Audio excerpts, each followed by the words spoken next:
Tony Caravan.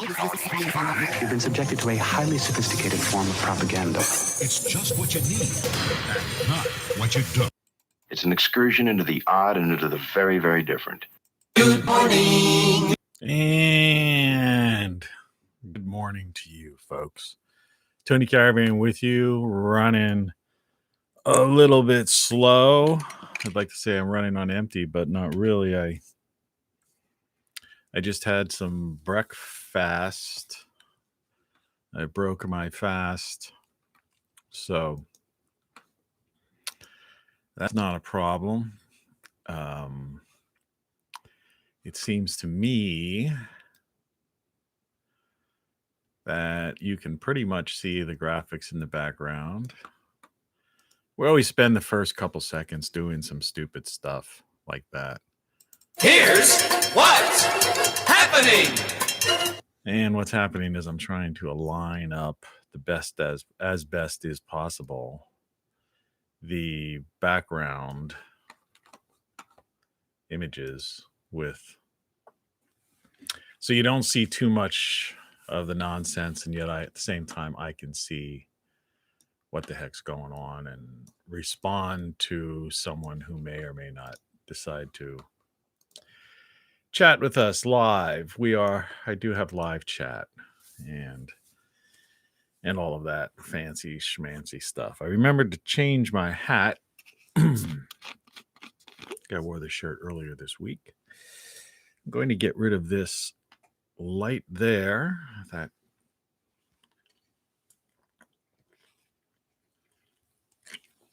Take a big swig, like I said yesterday. The word swig. And I'm going to enlarge this image, which is actually technically an image of me that I took when I first got that mask. So if you look closely. So as I say, you wear these glasses and headphones and it kind of gives you the Mickey Mouse look. It's like if you like ran into me on the street, you wouldn't even know what I look like. I mean, take a look at this picture, which is really only taken, I don't know, a month or so ago. So it's vanity, night and day you torture me. Is it the spell that I'm under? Gotta be careful. You can't sing too many words of a song, or I think they even like copyright strike you on that. But I thought we'd pick up where we left off yesterday, and but before we get into that specifically, I was lucky enough to get my solar. This is something we sell on Great Solar Stuff, but this isn't really. I mean, you can consider it an ad. It's not really an ad. It's just something I wanted to show you, and I wanted to talk about a point of departure, and it has to do with some of the topics discussed today. So, for example, Weekend weather. This thing has a degree days yesterday, which is 13 below normal. This brings the monthly total to 340, which is 54 below normal. The yearly total since July 1st is 4,779, which is 490. This is the NOAA Weather Channel, which is normal. This leaves the monthly total at 0, which is normal. The yearly total since January 1st is 0, which is normal.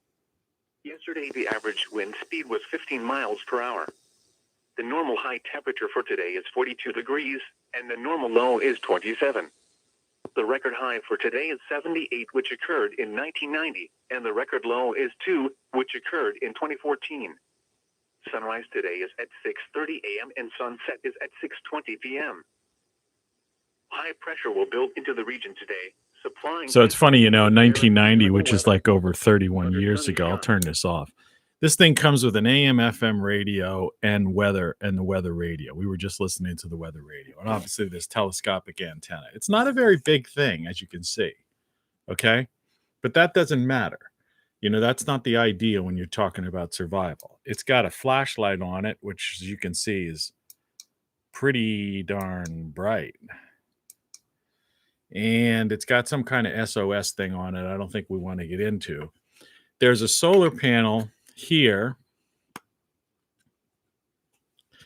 which also has on the back of it a reading light. So if you set this down on the back of the solar panel, there's a reading light.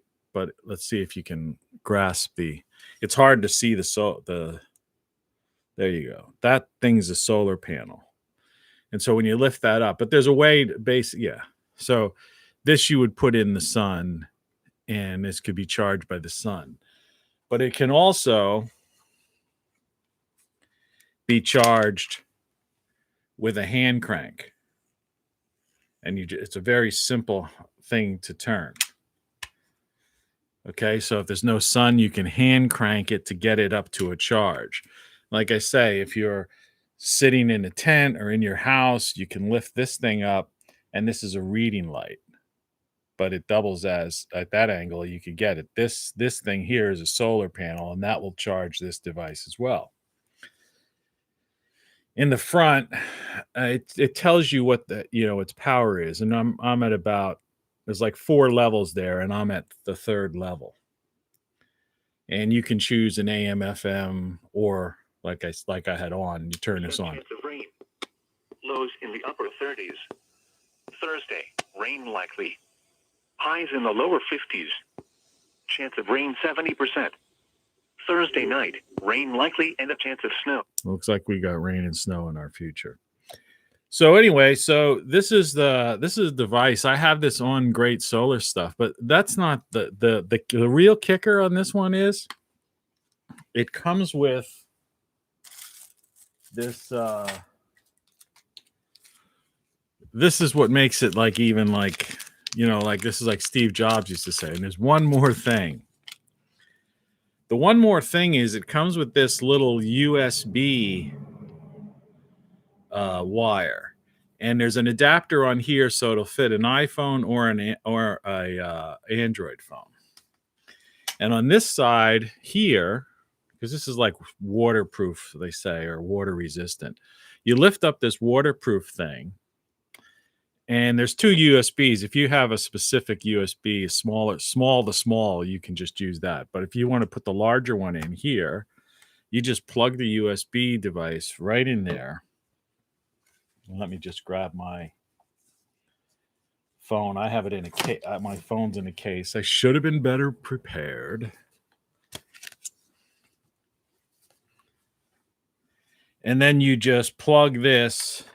The device is here. And then you just plug this into your cell phone to charge it. Let's see if you can see that. See? And this isn't, they even say in the instructions, it's not as if this would, this doesn't take over as your cell phone charger. And you just close that there to keep those things nice. In case it's raining outside, you don't want to get water inside the device. Like I say, it's not really big, I mean, there's 2 hands. But, it's sturdy. And in an emergency, so here's the thing that I wanted to talk about. When we have Texas, in our recent, within the past month, where we saw, where you have that weather. It was interesting to hear NOAA. That's NOAA, by the way. That's the National Ocean and whatever. I forget what NOAA all stands for, but they're the weather people. When you watch the Weather Channel and you see all these, or any kind of network TV, and you see these maps, okay, they're all coming from. Pressure was 30.30 inches and rising. They're all coming. They get all that stuff from NOAA. In other words, it's taxpayer money. And it's like I'm at 70% charge. And it seems to me that even though it's in the off position, it'll always tell you how much power you have in there. So I guess it's such a small, I don't know if you could see it. You see those blue things? Actually, it went off. I guess it just comes on when you put it on. Anyway, that's another. I'll put it here, back there by our cereal box, or maybe over here somewhere. Comes with some controls. My book. Remember, this is the morning show, the most nutritious show there is. And everything you know is wrong. But what I wanted to get into with that, and the reason I bring that up, not just because you can go to greatsolarstuff.com, which is my website, and pick it up. It costs like $35 or something like that. It might be on sale at some point for $27.95 or something. But the idea is that, you know, my power went out yesterday before I started the show. And so if you're in a situation like that, and right now it's 5:13 a.m. And when the power went out yesterday, the other day, it was, you know, probably, I get up at 3 today. I feel like I'm going to sneeze. Forgive me.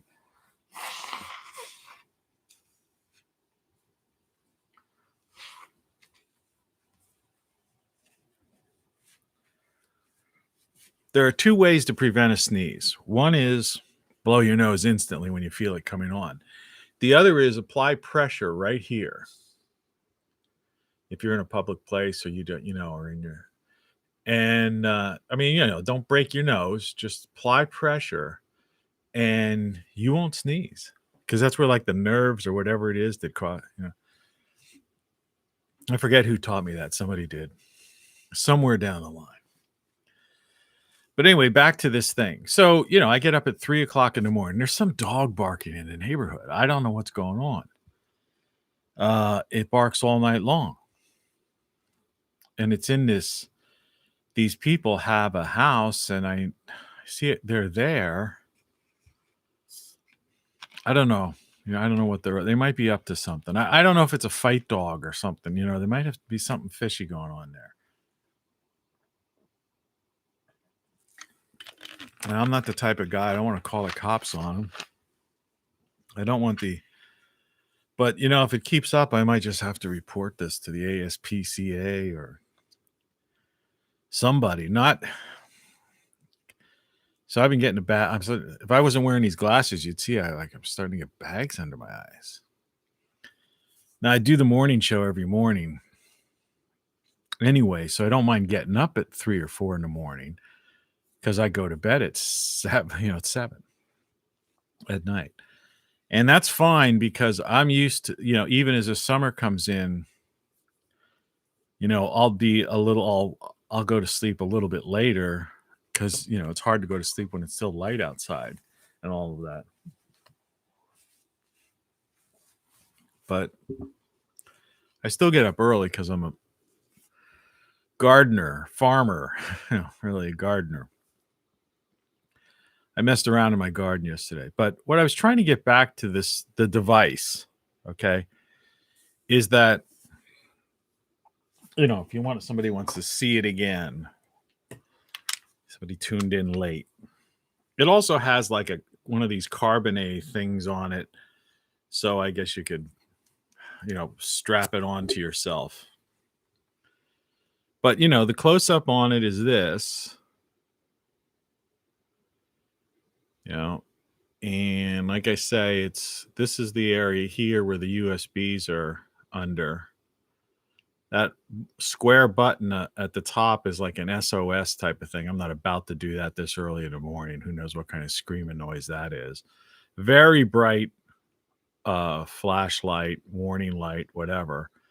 Hand crank in the back, solar panel in the top. You lift the solar panel all the way up and you get a reading light. AM FM radio if you just want to listen to music, but the weather picks up the weather in I just picked it up inside my house. I mean, I can do it again. To the mid-50s across the lower. And I don't even have the antenna up. Telescoping antenna. And you could emergency charge your cell phone. So the question is, so the power goes out. Um, how prepared are you? And the power is going to stays out for a while. And whether it's one of those situations where a transformer, just like these old aging transformers, blow, some, like I say, a traffic accident, pole gets knocked down, um, or you get a situation like you had in Texas, snow or ice storm. We're in tornado season, Tornado Alley in the mid part of the country. And of course, after that, it's hurricane season.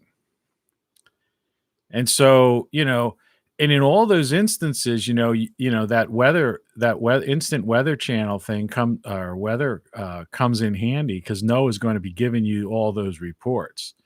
If it's a storm or hurricane, tornado, they're going to be reporting on it. And they're also, so, and as well as you'll get local AM stations or FM stations, so you could hopefully keep informed. But if it happens in the middle of the night or early in the morning when it's dark, all your lights are out, just to get to the bathroom, just to get downstairs or wherever, you've got that instant bright flashlight. The daylight comes in. Remember, the power now has been out. Maybe your cell phone wasn't fully charged. And you want to check on some things, so you could emergency charge your cell phone. That will recharge in the sun. Like I say, if it's not sunny, it has a hand crank on it, so you could just crank it up. And so it's all around I think it's something everybody should have. Just bashed it against my TV. So when I talk about these things, I'm not necessarily talking such as about solar as this idea of centralized solar power or greening the world. The world is green. CO2 makes the world green. I'm talking about, saving yourself from, disaster and surviving. And the thing about something like that is, no matter how long the situation goes on, if it goes on, that thing becomes more valuable in a prolonged situation. So the aftermath of a storm or the aftermath of something like that, because that's something that you can recharge, stay informed, and at nighttime have a reading light, be able to listen to what's going on outside your area if you're semi-isolated. And a lot of other people usually aren't prepared for things. And so the idea that you would be prepared, is a good thing. This little chart that I'm trying to bring into focus by darkening it up, but it's obviously not going to work. Things never work when you want them to work. This is the feudal system, is what it is. And it's a chart of how at the top you have the king system. The reason I talked about the other day, we had Independence Day, July 4th, is basically independence from England Day, independence from the king system. And the idea that there are people today that still have this Disney princess, fantasy, and elevate so-called royalty when, they're basically despotic rulers. All right. Claim they own the land. They claim, see, you have to really be a guy like me who's totally not brainwashing, propaganda, all these things. They never worked on me. For even, all the methods of propaganda to conform people, conformity, they never worked on me, even like from grade school. I had the underground newspaper in my high school. For some reason, it's just my brain doesn't function that way. I'm just immune to that kind of, you know, these suggestions, I guess, or whatever. I don't know. But so many people, as you can see from the title card, if you came to this, you see there's a picture of the Pied Piper. And there's also a person with a vial, an alien, big brained, but it could be a, you know, future human, big brain with the vial, or, you know, transhumanism, right? A genetically modified human being, right? It was from an Outer Limits. That's what that is, you know. And, you know, this kind of nonsense. He went forward to another time, 1,000 years from now. So that mankind's evolution, you know, crazy stuff. It's an excursion into the odd and into the very, very different. And that's what this show really is. And the idea is that I don't get into the woo-woo type of stuff that a lot of other people do. I mean, I have an open mind because I'm the guy with the shirt, everything you know is wrong, which I think I've held up 1,000 times. And I just had up before. But this idea, this feudal system isn't working. But everything you know is wrong is what's written on this mask. I've worn this out to the supermarket and stuff, and you get looks from people, you know, that like, because they're just totally blind to this. They're completely accepting this no fun allowed situation. And, you know, nowadays, I don't even wear that thing anymore. I have it on like a mannequin head at my front door for people who walk in. I just wear, you know, basically your classic bandana handkerchief, which is completely useless, right? Because I could breathe well in it. Because I had an N9. Somebody gave me a box of the N95 masks. And I put those on. I wore that down once to go into shopping. I literally couldn't breathe through that thing. So I guess in the instance, you know, an N95 mask probably does work because you're not getting anything in or out. That's for sure. But I couldn't breathe. So I literally had to like lift it up, you know, so then I defeat the purpose of wearing an N95 mask. Had to lift it up when I was away from people or when I was, you know, because I couldn't breathe. So now I wear a thing where I can breathe. And then again, you know, and I was sick about 3 or 4 weeks ago. I don't know. I bought a thermometer. If you watch my shows regularly, I talked about it. And, you know, the thing is, they don't tell you about anything like immunity. So the question is, like, did I have it? I don't know. I didn't have a temperature. Okay. But I was sick as a dog. I was very fatigued and all this stuff. But am I immune now? You know, you get the measles, the mumps, or you get some other kind of thing. You know, I understand, you know, the reason there's no vaccine for the common cold is because it mutates constantly. And the reason that they called this thing novel was because it was catchy like the common cold. You know, that's one thing doctors, like even my doctor, I talked to him about it. I saw him actually Tuesday of this week, just a regular standard checkup appointment. This guy's next door, so it's like the most convenient thing in the world. So, but you know, he was saying, yeah, the thing is catchy. That's the thing. It's like it's like ridiculous, multi times catchy. So that's why I think I have always said I thought it was bioengineered at that Wuhan lab. I have no direct evidence of that, obviously. Like I say, you don't have direct evidence of anything and everything you think you know comes to you secondhand, unless you or happen to uh, be on the spot.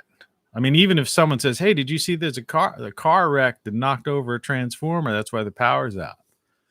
And it's like, yeah, well, okay, but you're just taking their word for it.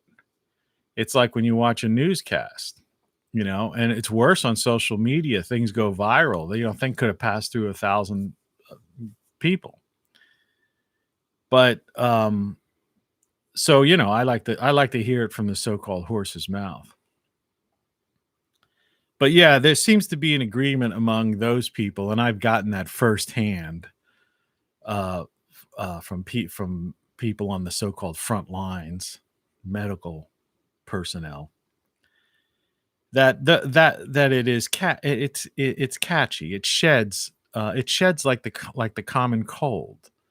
If you catch a cold, and people around you who have weak immune systems, they're going to catch that cold. That's why you see the whole family ends up getting sick. But the whole family doesn't necessarily end up getting the flu. And, and they have flu shots every year. The flu mutates as well. And the flu may mutate once or twice, maybe 3 times within a so-called flu season. But, and the initial flu virus is usually for the flu that they've encountered and tested that's coming up. But that's not the kind of vaccines and stuff that we're getting. They're pushing now. They're not like flu vaccines that were basically take the thing and basically give you kind of a piece of it, so your body fights it off, builds an immunity to it, so that if you encounter it out in the real world, then your body says, "Oh, okay, I know what that is. That's no good," and it gets rid of it. This new mRNA type of thing is a whole different experimental thing that we know nothing about. But that's why, it seems to have all of these characteristics as if they were all pieced together genetically modified, so to speak. That it's catchy like the common cold. It's it attacks it doesn't attack younger people. It goes after the infirmed and the aged. It's almost like a euthanasia or a eugenics type of thing. It just fits. If something like this evolved in nature naturally, and which is possible, like I said, I'm not a virologist, so I can't say. And I'm just talking. This is ideas, That's why I say I wish YouTube had a category, philosophy and ideas. They don't. I have this under people and vlogs or blogs, because it's the closest way to categorize it. Because it's certainly not news and politics, because the hell with news and politics, that's all nonsense. That's all, politics has become the new pop culture, based on the cult of personalities. But it just seems very odd that nature would have designed such a perfect weapon to depopulate the world of the oldest people and the sickest people, and leave the young who have been gone through the indoctrination education system, and who are more susceptible to propaganda, that they would survive. It's the year 2021, but people act as if it's the 1980s in many ways. And to me, that just, because after all, you can't see this one either, but I think if I darken it, you can. These are cows at a trough. Okay. And like I always say, the idea is that we are cattle on a tax farm or a consumer farm. That's how the corporatocracy, the people at the top who, the puppeteers pulling the strings of everybody. Politicians are way, way, way down the bottom. Elected officials, way, way down the bottom. The corporatocracy is what rules. Those are the rulers of the world. And we are, and I believe you can make it out on your screen. That's all we are. We're just cattle. There's a little bit better, clearer there. I have to use this TV monitor in the back because I'm broadcasting live. And the live interface, unless you spend a fortune, doesn't give you the ability to do the type of things I did last month when I was doing productions, edited videos and stuff, which as I said before, you end up spending 6 hours throughout the whole process. And I'm not going to spend I do this every day. And I enjoy doing this, but I'm not going to spend my entire day, especially coming into spring when I want to spend. Yesterday, I spent a couple hours out in my backyard getting my little mini greenhouse ready and things like that. But yeah, we're just cattle, We're cattle on their tax farm. We're cattle on their consumer farm. And then they put us out to pasture when they don't no longer need us. It's like like they warehouse old people in nursing homes, long-term care facilities, steal all their life's earnings, and until a big pharma keeps them alive as long as possible to suck every bit of money, and the very life out of them, and then discards them. And the real tragedy now is that people can't even go to funerals and mourn or see people, visit these elderly people on their deathbed. My mother's 87 years old. She's in a care type of facility. It's not a nursing home. She has her own. She's an apartment within a complex that has like a shared dining room and something like that. But she basically has her own, apartment. But you can't go in that place, so you can't visit her. She's 87 years old. She's sick. She's an 87-year-old woman, and it's impossible to, So if she passes, I'll never see her. Can't see her. It's tragedy. My sister lives nearby her, and she can't even go in the building. But this is based on some very old artwork, and this was like when I was doing the Twitter meme type of thing. And that basically is Humpty Dumpty.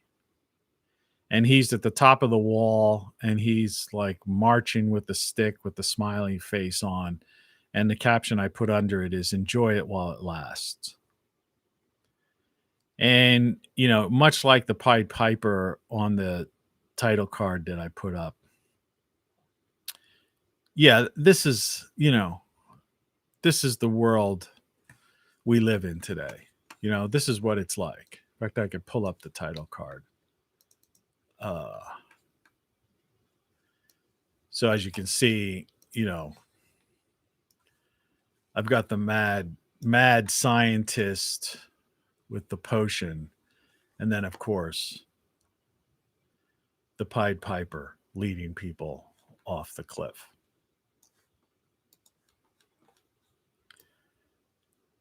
And like Humpty Dumpty, it's the same deal. And it's almost like you look back to some of these old fairy tales, and you have to understand that the writers of these things, were going through much what we're going through now. Despotic rule, feudalism, the king system, that kind of, and so they were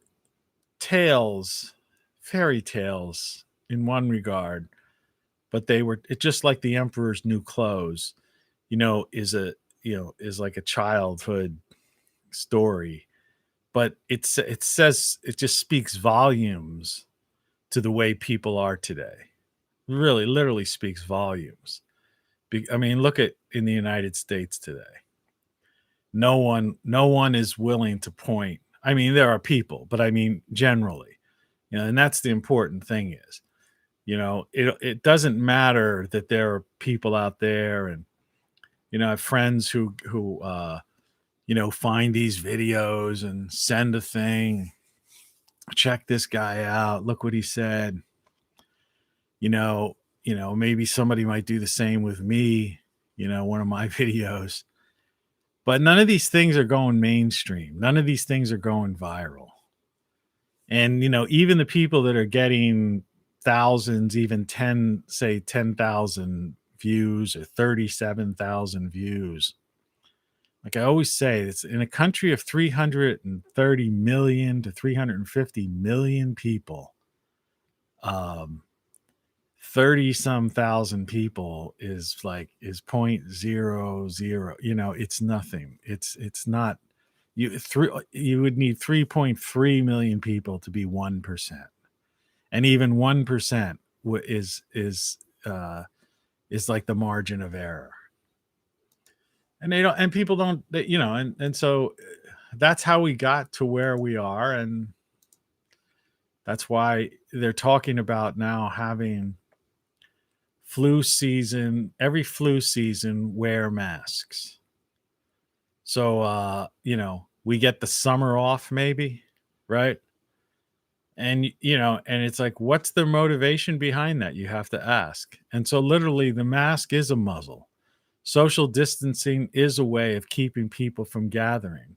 It's directly against the Bill of Rights, the Constitution. I mean, that thing doesn't exist anymore, basically. The courts don't pay attention to it.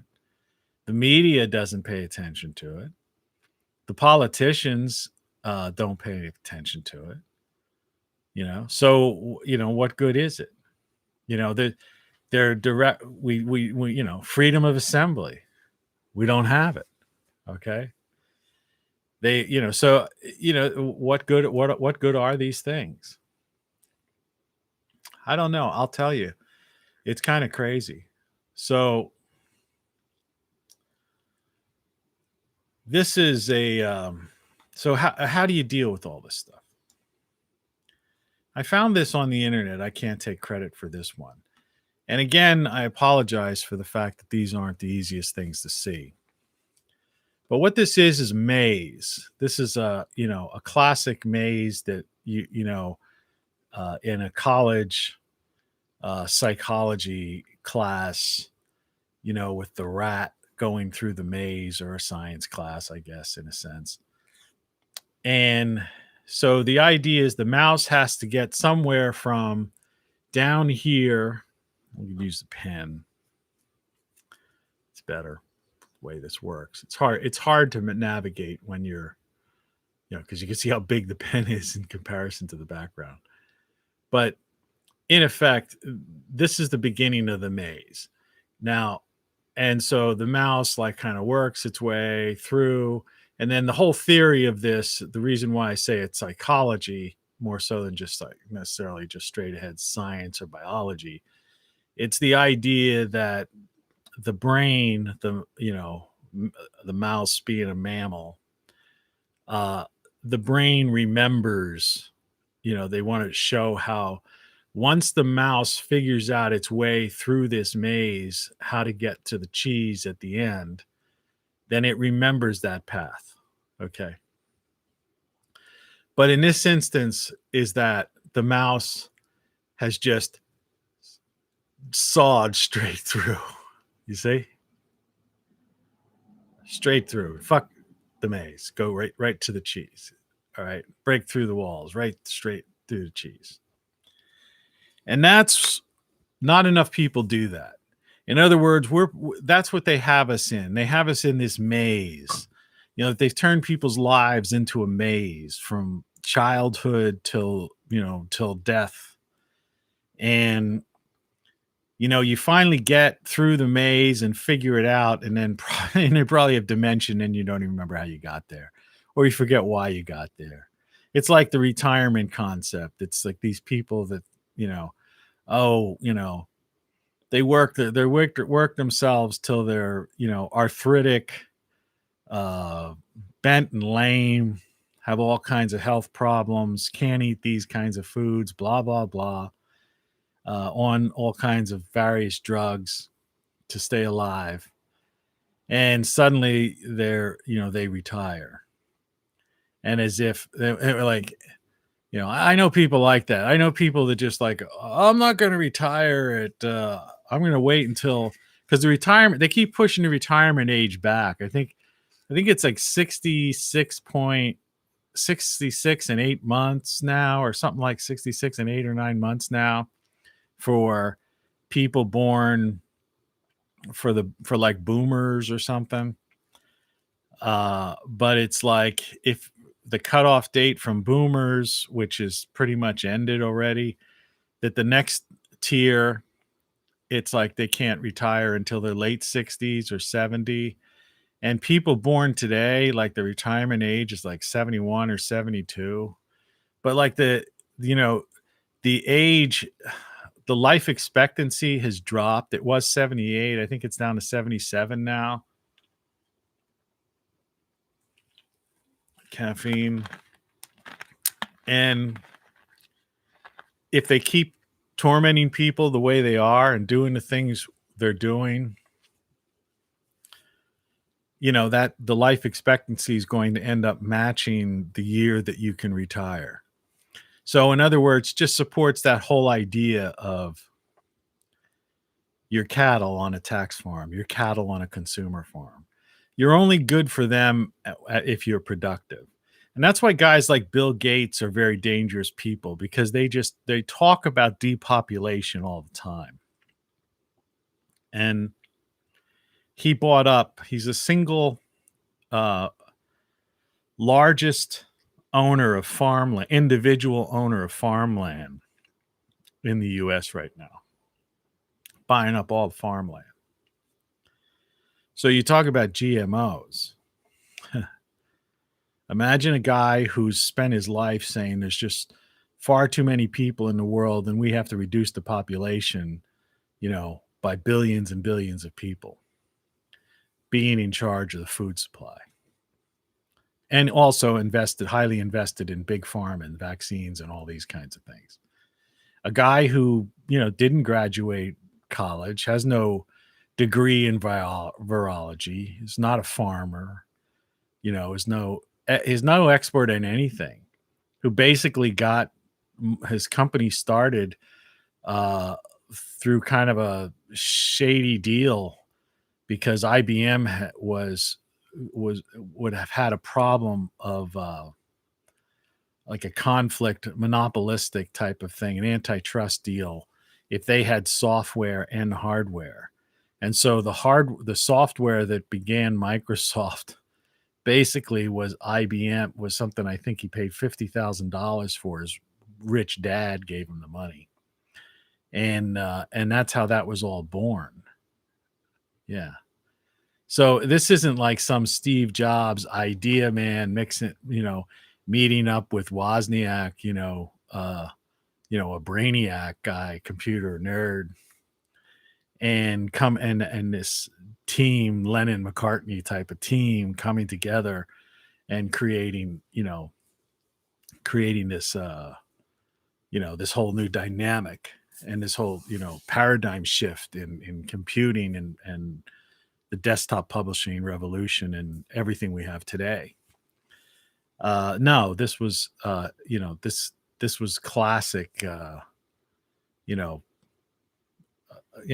classic Bond villain type stuff. So my advice to you is that don't wait around to retire. Simplify your life. Get your costs down as low as possible. And the reason I push things like that, these great solar stuff ideas and like that device and solar panels, individual. Remember, this idea of centralization has got to end. Right now, the people, the corporatocracy, people in charge of the world are into centralizing everything. They literally want a global rule. All right. And under that global rule, they want centralized rule even in the individual territories. And so they want people all stuffed in cities and cubicles and things like that. But as we're learning is who can afford it and who wants to. So the idea is you better get to that cheese up here, up there as quickly as possible.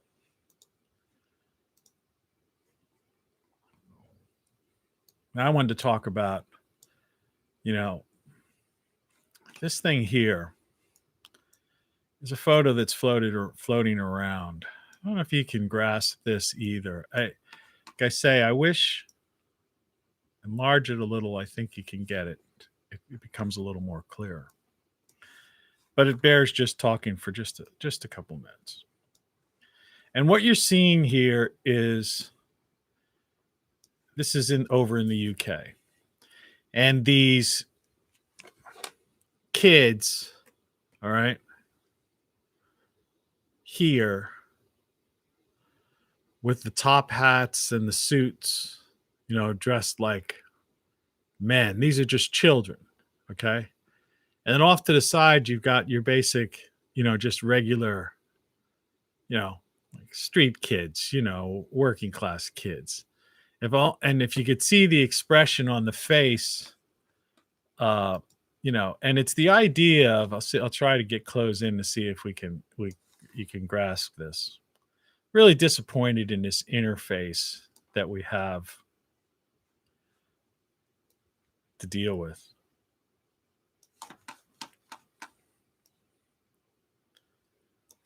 But if you see the kid on the far,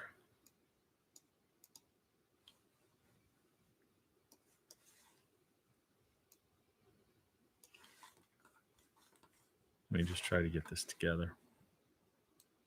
I apologize for the slowness of this.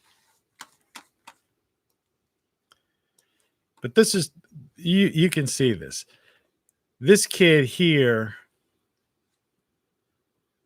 you can't see my mouse, so I have to do it this way. This kid here is like looking over at this kid who's ignoring him, obviously, the top hat, the future aristocrat, right? The ruling class, the Davos set,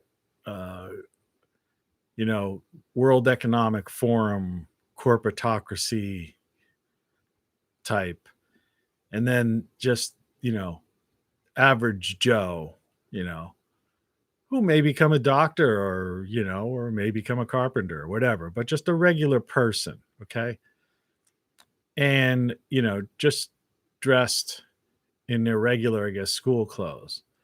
But the contrast from childhood. All right.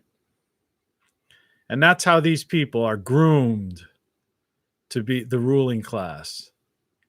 Whereas, this kid seems to have it together even at a young age. He sees the absurdity of this whole thing. But that's how we got here. All right. By this way. And people to this day still have this ruling. This idea that Meghan Markle. Now I understand, 'cause I don't have TV. I got rid of TV because all it was used car salesmen, pushing politics in between the used car commercials and the commercials for drugs, pharmaceuticals that a year later the lawyers are telling you killed people. That's why, it's so hard to accept anything that you hear on TV or you hear coming out of the government and out of these bureaucracies, because they're constantly proven to be liars, bold-faced liars. And, fool me once, shame on you. Fool me twice, shame on me. And I even when I was speaking with my doctor, he was talking about, well, when the vaccine comes available, you should get it, he said. I said, I don't trust the government. He said, well, he didn't. He goes, I don't trust the government either. I mean, the guy's a level head on his shoulder. but he still was trying to push this thing, whether it was his professional obligation or he didn't want to get himself in trouble by, me quoting him another way or something, but I'm not mentioning names. But the idea is that I don't trust. How can you trust it? It's that Pied Piper idea. Everything, people just, whatever they see on TV. It's like I've been saying it for the past 3 episodes. It's the glamour, like in the movie The Craft. And that's what TV is. It's the glamour. And the cult of personality, it's the glamour. And so what you see, you can't, like so I say, everything is wrong. And my other one is, and I haven't gotten that. I ordered the shirt. I should have that soon. You don't know what you don't know. And, I have that image. I'm sure I do. I wouldn't have taken it down. I don't like wasting time doing this, and I apologize when I do this, but daily slides. Okay, here we go. Just double click on that.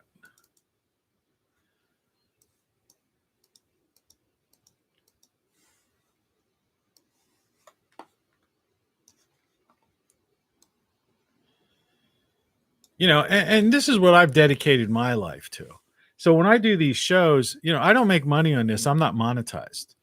So what I do, and I try to, though, I haven't sold any of this stuff, but I'm still going to keep it out there. It's not like I'm going to be disenchanted and, I'm going to keep doing this because I got into it. I enjoy doing this.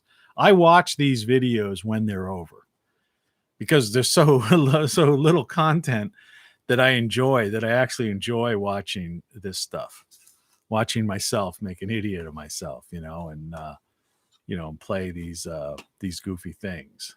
Let's get this show on the road. I'll try to get it, happening a little faster here. But you don't know what you don't know.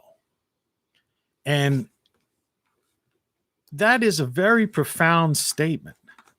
But I say that to people, and it just doesn't seem to sink in. It's just like everything is wrong.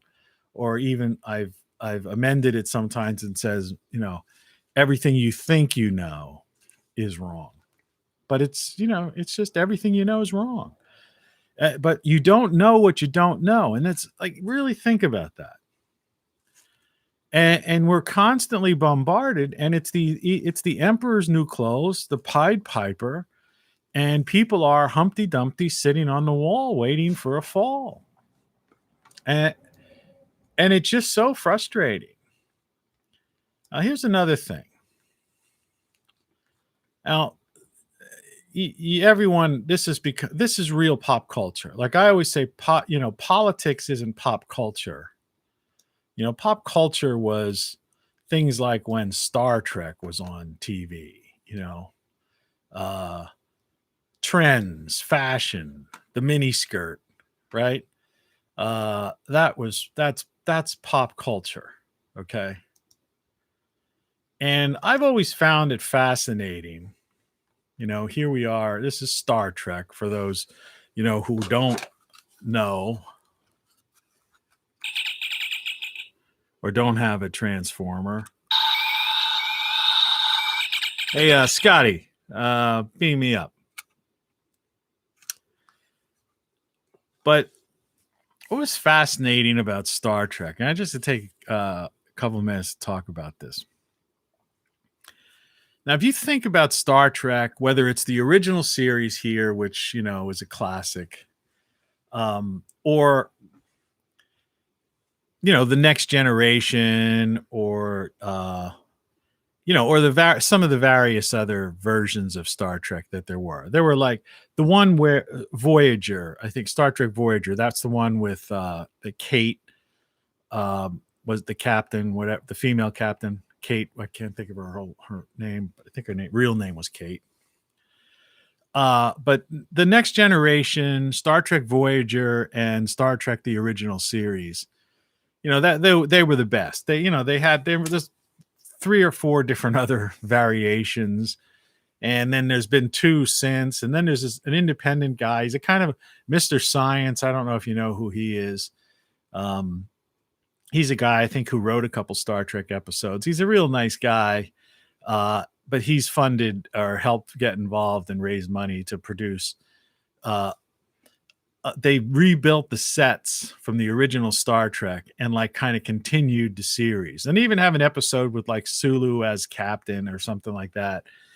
But with all due respect to the gentleman who's put that together, the acting just isn't, it's just not up to par.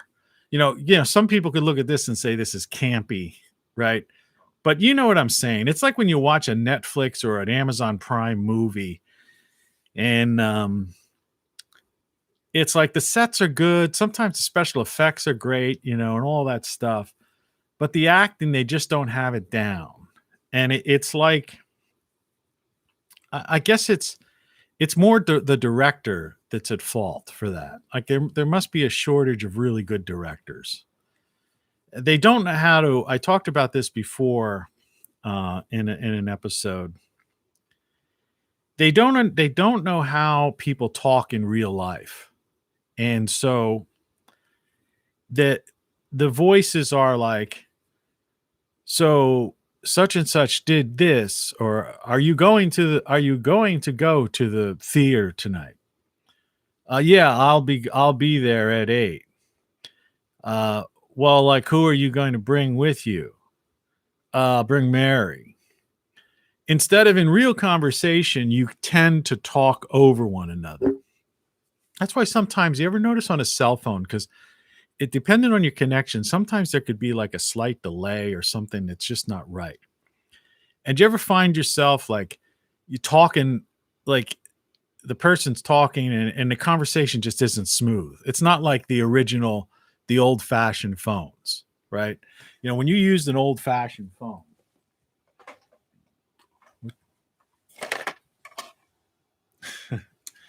when you were like talking with somebody here, because you had the way this was put together, and AT&T, the Bell telephone. This phone's 60 years old. It still works. I have one upstairs. I have one in my like above my shower, my bathroom, because it's so old and I don't really care. But I get tired of it. It's that Murphy's Law thing. You could go all day and the phone doesn't ring, but the moment you decide to take a shower or go in the restroom, the phone rings. And I get tired of carrying phones in with me, and I don't want to, So I just put one of these, the way my shower is, I have a little shelf that is on the opposite side of where the shower head comes in over here. But over here, there's like another shelf very at the end. Water never gets there. It's up high too. So I put one of those phones I just showed you. It's one of the black phones that really was like 1960s era phone, dial phone. And hooked it up. And it never fails too. I'll tell you the truth. I've already been a couple of times in the shower, and I don't get a lot of phone calls. A couple of times in the shower. Hey, what's up? Look, I'm in the shower. I'll call you back. But I mean, it works. But the thing was, they had it down, and with a good cell phone connection, it's not the problem. But the idea is what I'm talking about with this acting thing is, in real life, you tend to like almost finish the person's sentence, or you just keep a conversation is active. Especially if there's 3 people, say there's 3 people in the days of before social distancing, right? Which is anything but social. If there's 3 people in a room, you're kind of talking, over the person, kind of. Oh, wait, yeah, right. Though, yeah. Or did you see what he did? Yeah. And that, and that's a conversation. And good directors, they understand that. And that's the difference. If I can only get that across, but it's like the biggest flaw that's going on in television and movie production right now, because it's not as if they don't have the sets, the art direction, even some of the scripts and the storylines are really good, but they fail. And some of the actors, they've got some, they're not as if they're bad actors or bad, weird. They don't have a star quality. Sometimes they'll have like a classic. I was watching some sci-fi thing a while back, and the female lead, she had that thing. There's a certain star quality that kept me interested in the story, and there were one or two others that were half decent in it, but it was still weak. It didn't have that it just wasn't directed right. It wasn't pulled off. Anyway, enough of that.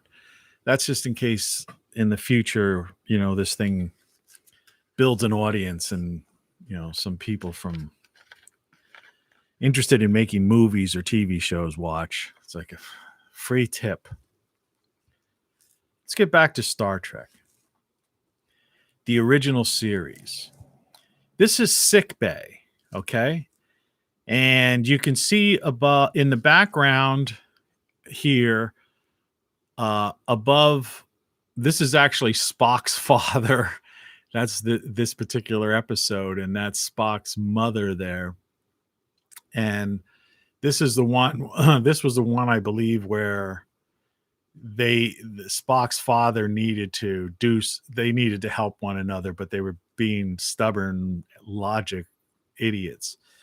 Anyway, and above there is this medical thing that had all of the vitals in one thing, and it looks like it's they're not even connected. It's some kind of Wi-Fi or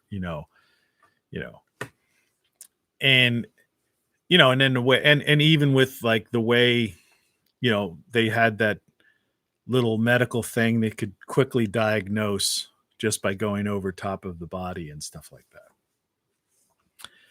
And the reason I wanted to bring that up is that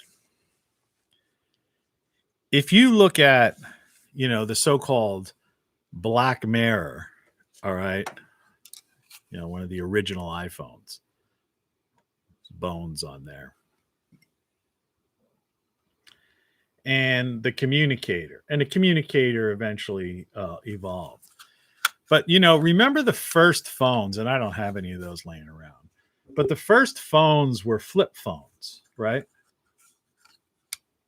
Basically, there was a guy named Jeffries who was one of the art directors on this. I forget his first name, Jeffries. They used to have a thing on Star Trek called the Jeffries tube, which was just named after him. The guy named Jeffries. He was the art director. And then later on in the Next Generation and Voyager, there were other art directors and different. But the technologies, if you would think about them, particularly if you think about Next Generation, and where they had the tablets, they had the desktop computers, but the desktop computers were almost like iMacs, the self-contained iMac type of thing. Everything, that Star Trek, practically everything that Star Trek brought forth, the geeks over in Silicon Valley, who were all, Star Trek sci-fi people, I would say, definitely weighted 80+% of them. That was their inspiration, and that's what brought forth, all this internet technology, all this, what have you.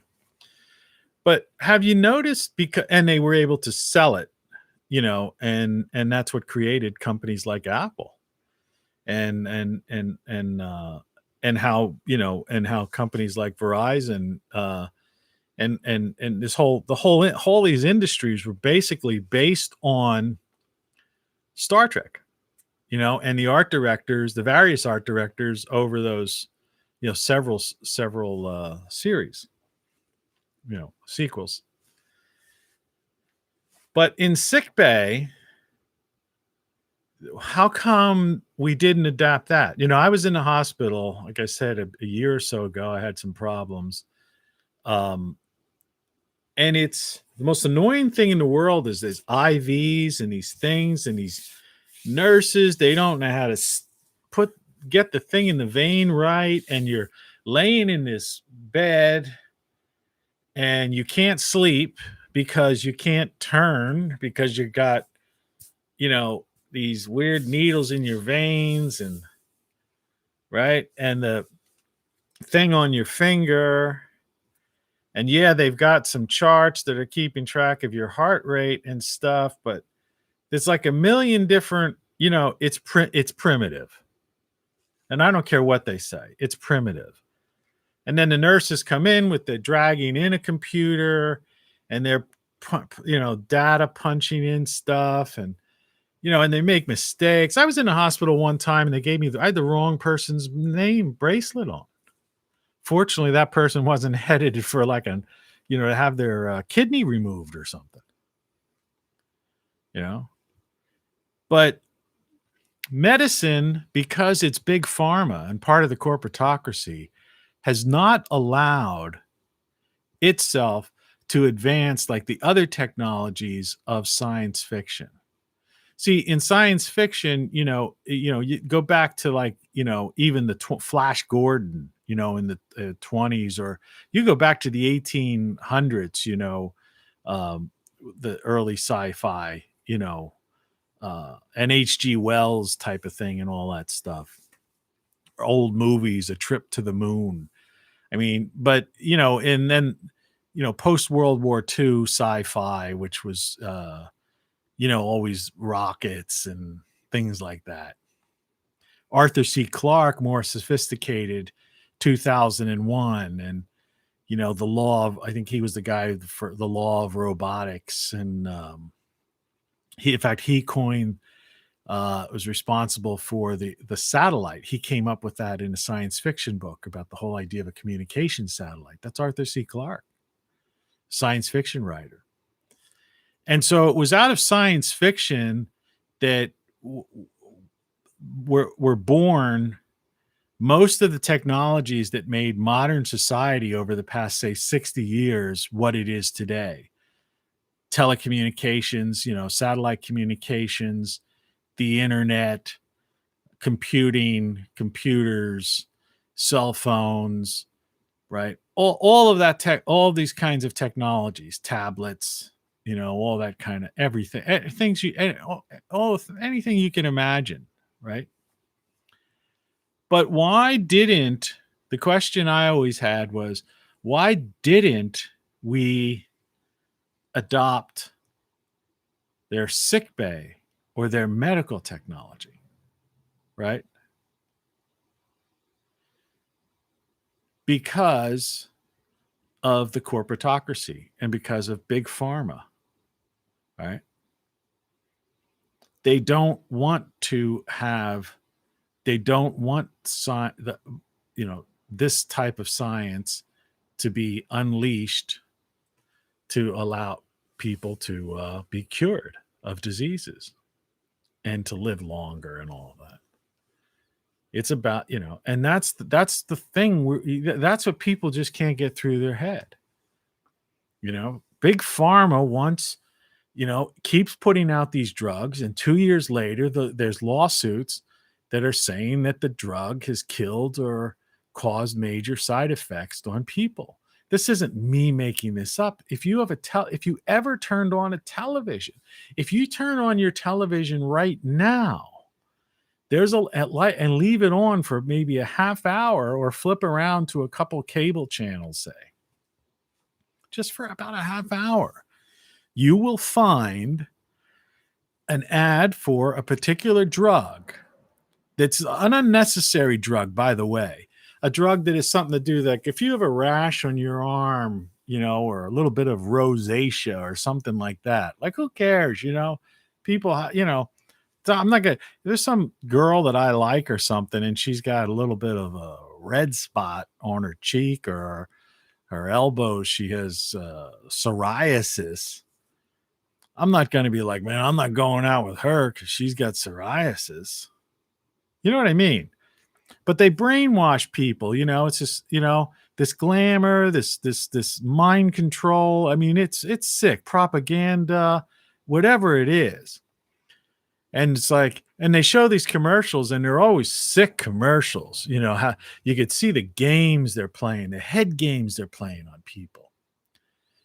And so then people get this thing because, oh my God, the worst thing in the world is that if you've got some kind of rash, by the way, which isn't, won't make, it doesn't spread to people or anything like that. Forget about that. Oh, you can't go out on the beach if you have a little bit of some markings on your knee or something, you poor thing, No guy's ever going to want to go out with you, even though you've got like a beautiful body and all that. Get real. And then, and then flip the station or stay on the same station.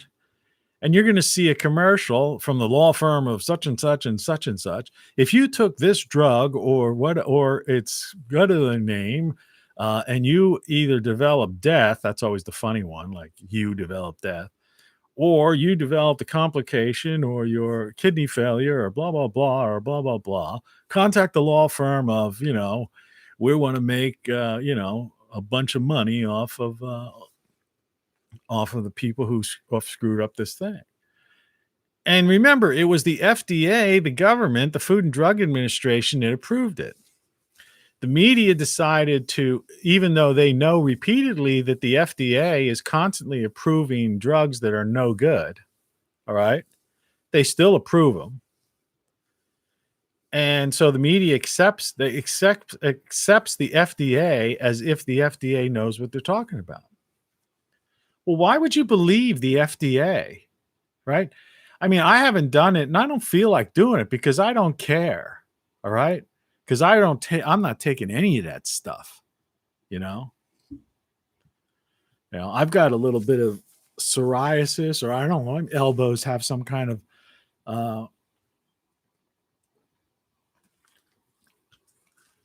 get itchy sometimes or whatever. Excuse me.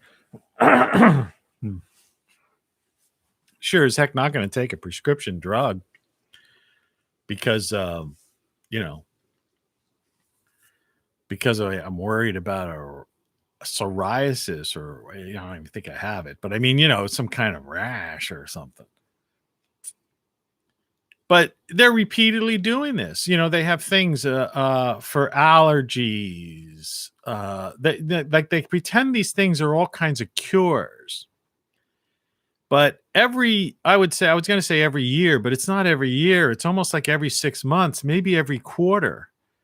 There's some new drug being advertised for some kind of thing that isn't necessary for your quality of life.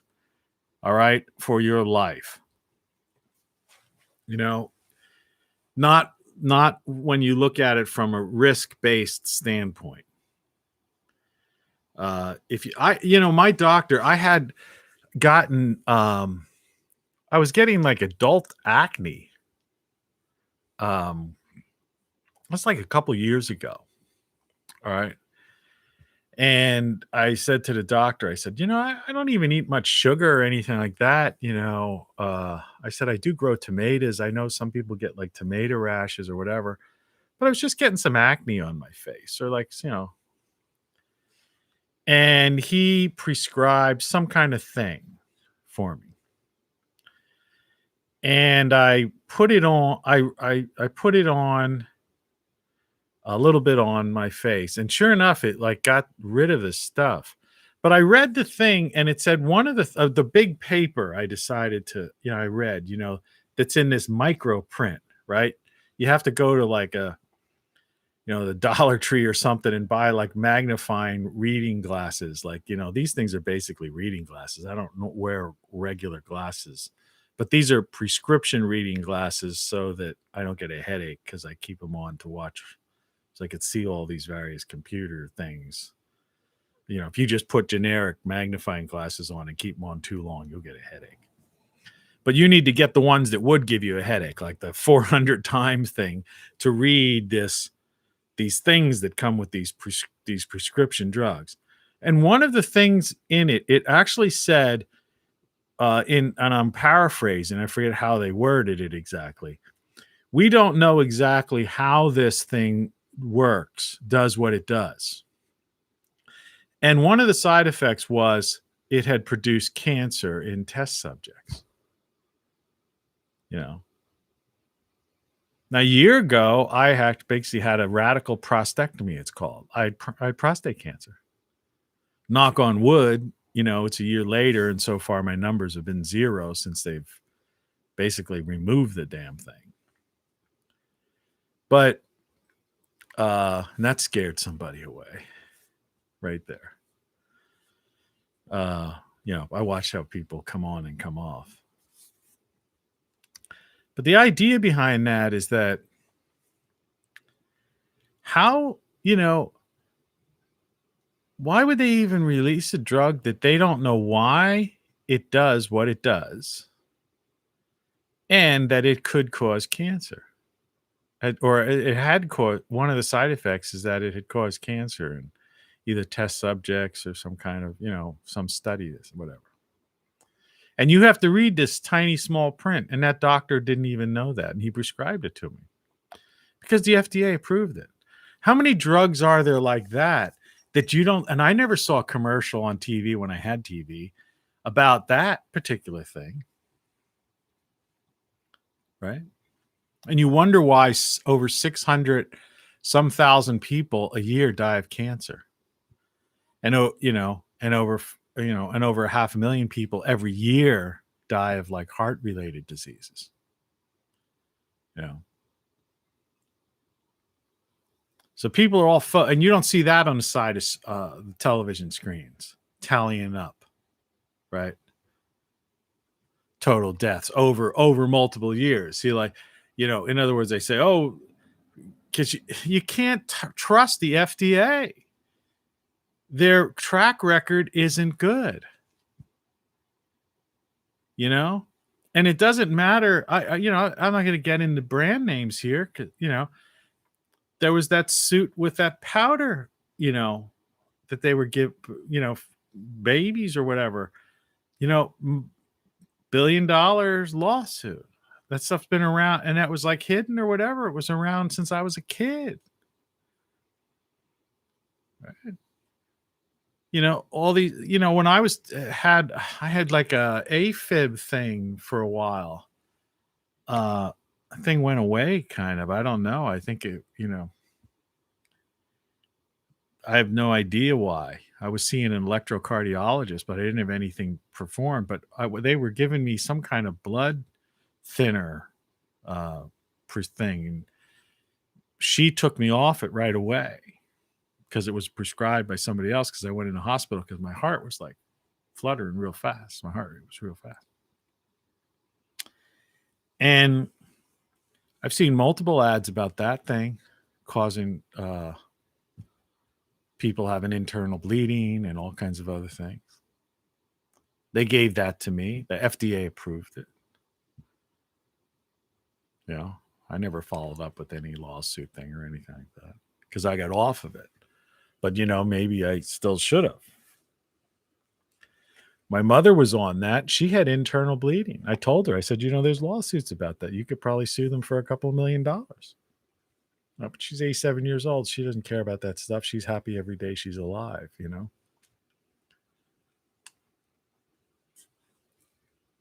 And particularly with the elderly, you know, they pump them with all kinds of drugs. Excuse me.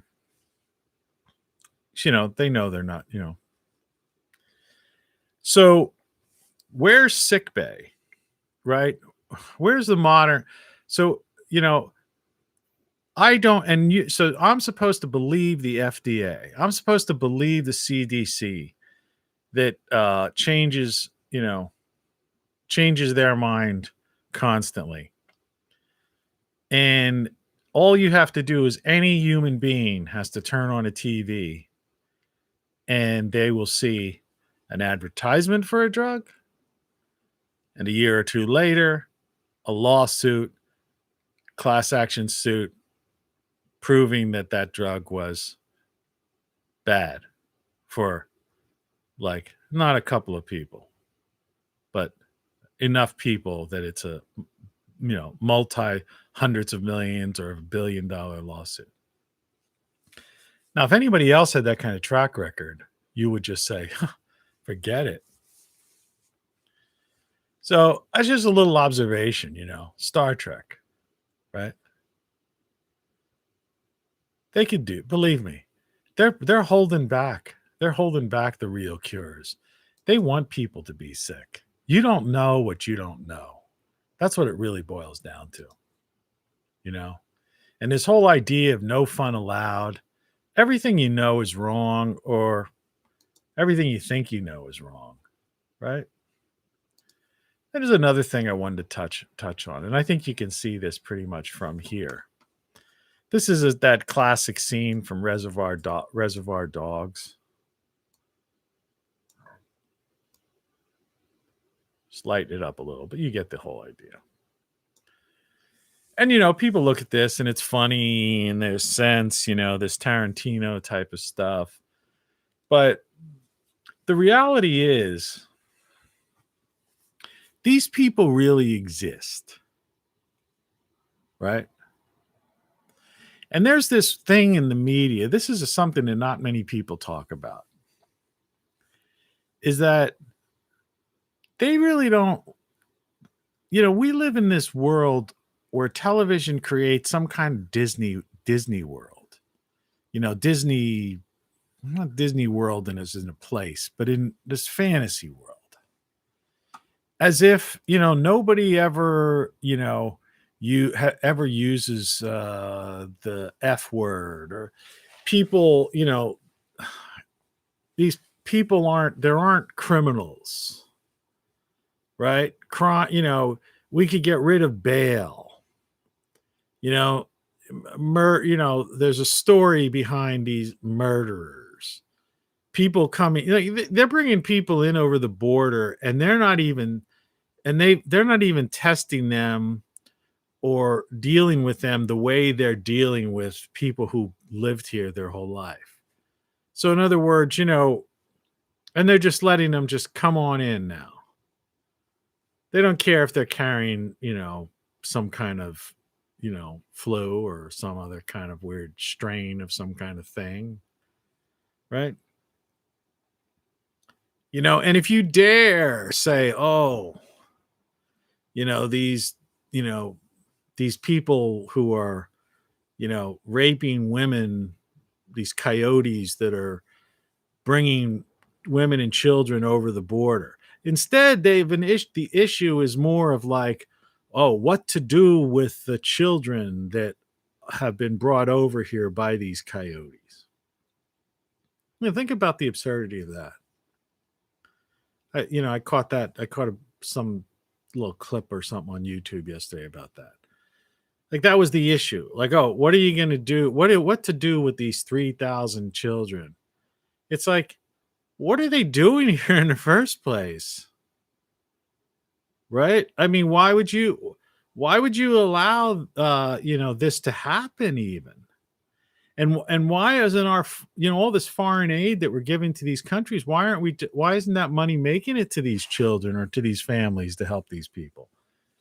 Right?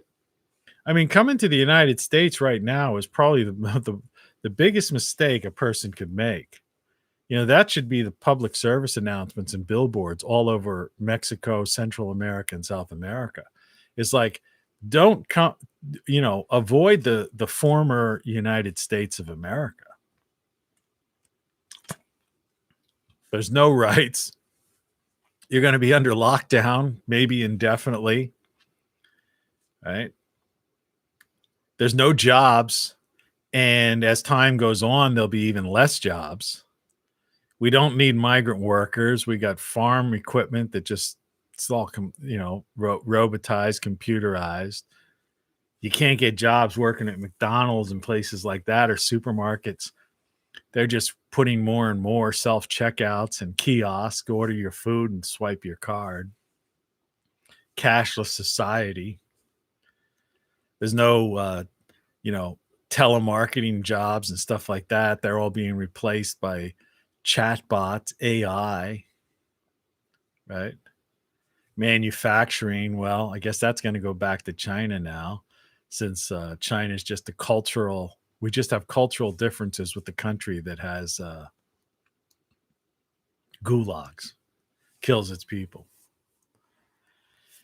And we allow criminals and like almost glorify them in a sense. Like these movies are about, we watch these movies. It's like I talk about this all the time. People watch these movies, but they think that it's fantasy. It's like, I know I had a bar. I owned a bar, a club. I used to hang out in bars and stuff. That was my thing. I liked, I liked going out at night when I was younger. And believe me, these characters are all over the place. And I've run into people like that. And I've had conversations with people like that. And you would, a person like me, I can handle, know how to handle myself. But another person would have just freaked out hearing the stuff that comes out of the mouths of these people. We've got a lot of cold-blooded killers in this U.S.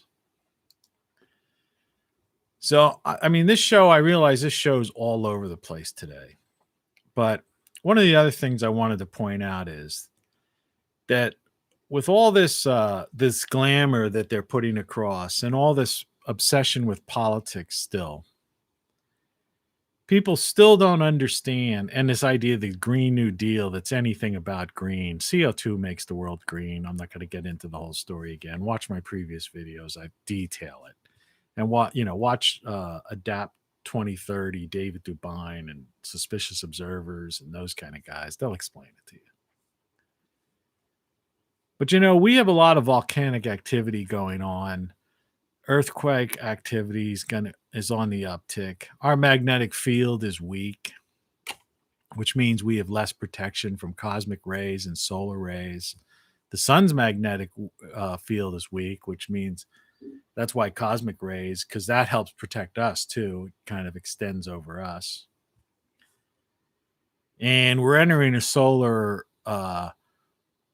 grand solar minimum type of situation where, the planet's cooling. It's not heating up. And, the more these volcanoes go off, they spew ash and stuff into the sky. And that just, makes the planet even cooler. Just something, I'm not going to waste time on that. Stuff people don't talk about. Then you have something like this. This is a place called the Serapeum. Okay. Now to you, that might look like some kind of coffin or something like that. They claim the cover story by Egyptologists is that these are giant, by the way. You can't tell the scale. This thing goes way back. They say that these were like, they try to make primitive people, what they call primitive people, the before people, right? Anybody came before us. The before people are primitive people. But the detail of the carving and the marble and the weight of these, they don't even know how they got them in these slots and underground. Okay? Like you couldn't do it today. It's one of those things. It's like you couldn't build the pyramid today. Like there's nobody on the planet that could build the pyramid today. Forget about these people say, and they put these elaborate things and some guy shows how he could put sand here or do this and raise this so many ton stone himself and blah, blah, blah. That's not the issue. I mean, it's part of the issue is that, there's millions of these things, those stones. But I mean, that's not the issue. And these people never explain how they would have gotten them once they get to a certain height. Oh, they built the ramp. Yeah, but that ramp would never have been strong enough for you to get the leverage, once you're up that ramp, unless the ramp was made of concrete or something. There's so many flaws in these things. And people never, see, they don't have minds to think beyond that kind of thing. So there's no way, it's the engineering and architecture that can't be reproduced today. So in other words, and so they were trying to say, oh, these people worship bulls or something. And so these were like bulls were in here.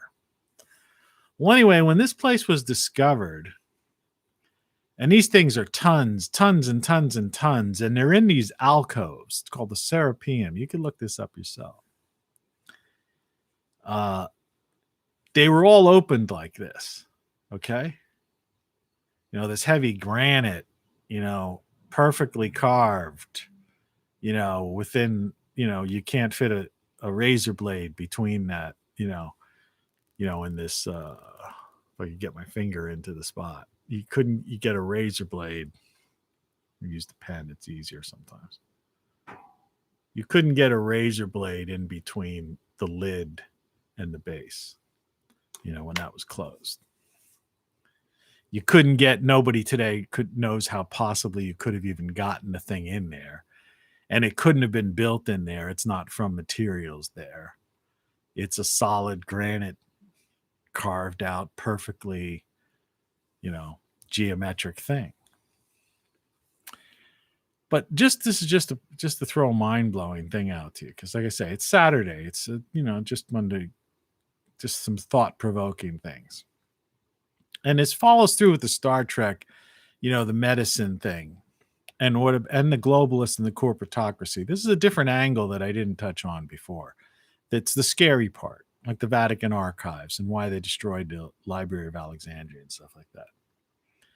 What was really in those things?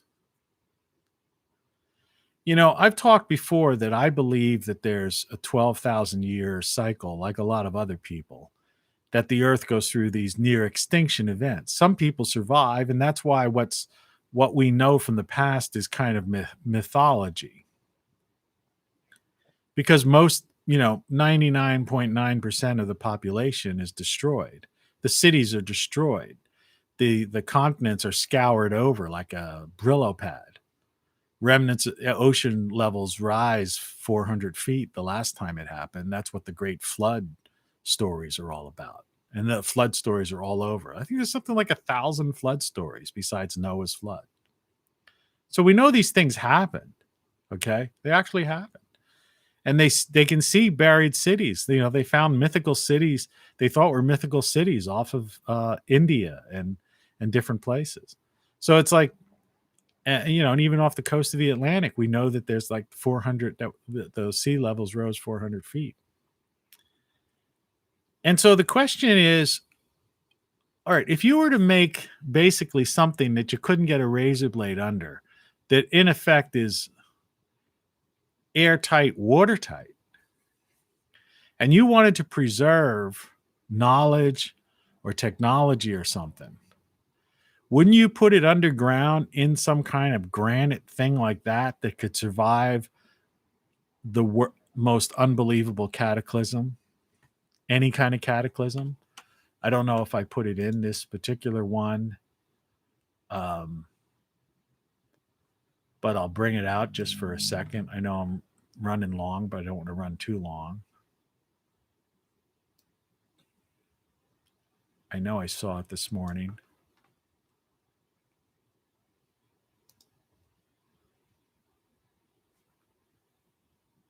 Anyway, by the way, this is what happens. The sun supposedly novas every 12,000 years. So, on a 12,000 year cycle. And so like guys like me, I think the Sphinx is probably like 36,000 years old. That's from a civilization that existed like 2 or 3 cataclysms ago. There was probably maybe even way more advanced than us. But in the center of this thing here, if you look at it, I get my finger here. the sun remains. It just sheds this outer shell. All right. Some call it a micronova. Other people just call it a nova. And they found that other stars do this. So it's not like some like weird messed up theory, right?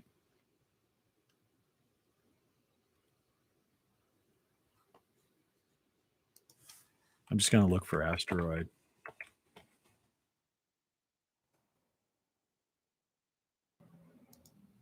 Yeah, that's the one I wanted. So if you were going to, even if you don't subscribe to my theory of the solar catastrophe, and you're one of these people that believe the asteroids hit and caused extinction of the dinosaurs and stuff like that, then it would still, an advanced civilization that was aware of that, just like we're aware and we monitor near Earth objects, NASA, you go to NASA site, NEOs, near Earth objects, they have different things.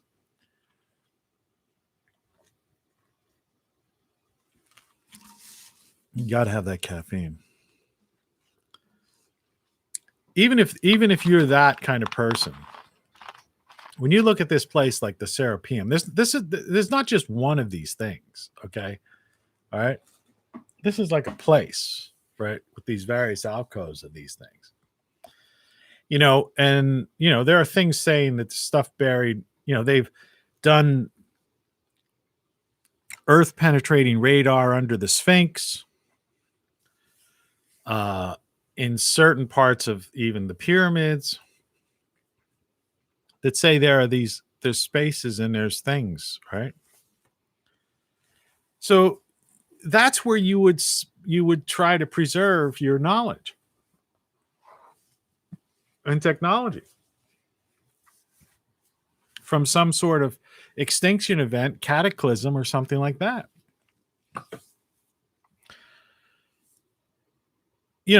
If you're a selfless society.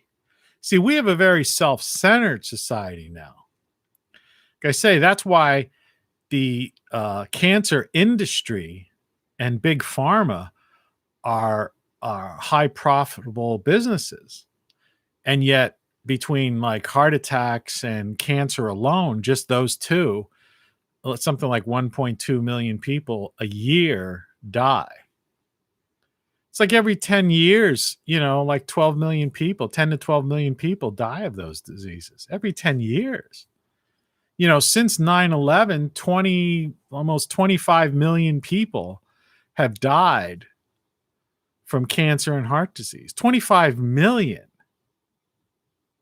Okay?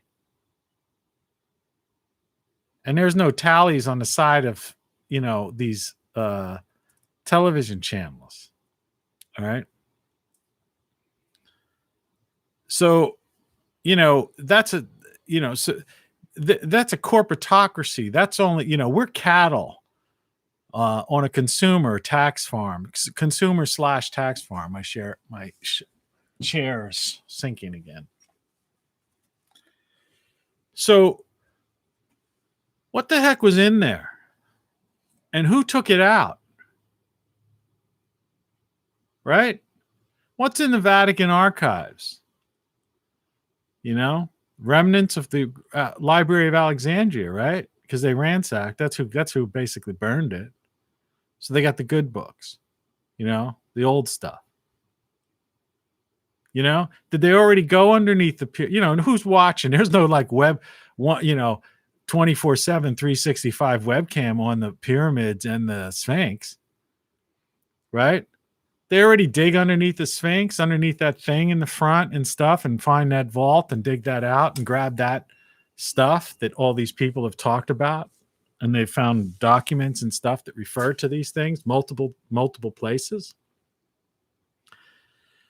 Does the corporatocracy have that stuff? Right? So some of the technology that's being used by the military and by the corporatocracy to manipulate us Do they have all that? Are they misusing previous advanced civilizations technologies? Because believe me, these things weren't carved, by people with stone knives and bear skins, to quote a Star Trek line. All right.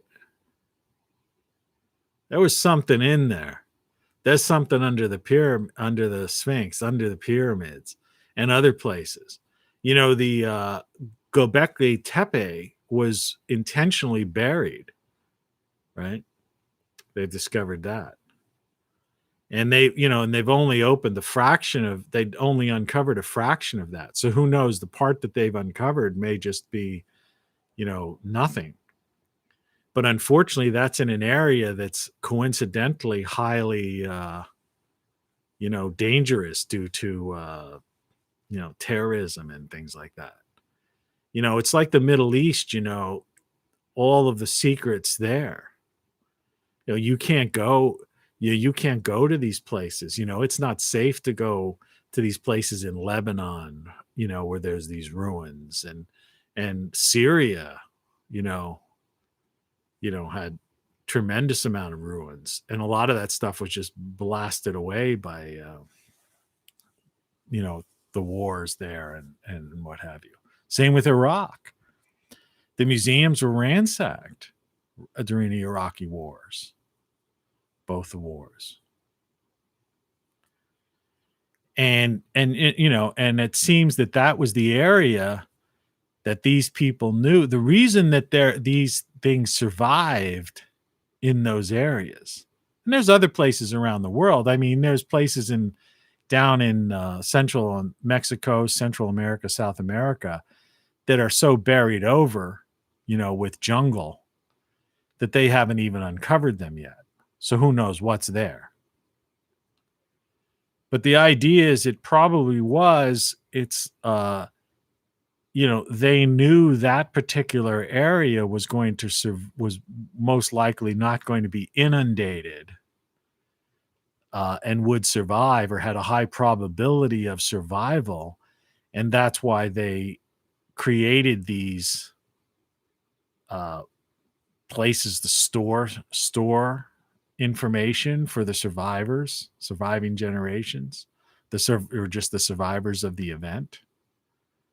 You have to remember, when you have like a nova type of event or a major cataclysmic event where the earth freezes over, okay? Because the natural state of our planet is is cold. It's like, let's see if I have a picture. I can't remember the name of everything because I have so many things. That's a picture of the earth. And up top here, the reason this is all white is that's to signify that most of the earth is frozen over. That's like the natural state of our planet. A lot of people don't know that. We're living this particular time frame, right? Is like is an in-between period between so what we call them ice ages. But it's like the ice ages last way longer than these short periods when so-called civilization rises. But that's the natural state of our planet, pretty much, frozen over. And the planet right now, another one just for the sake of should just make you sick to your stomach,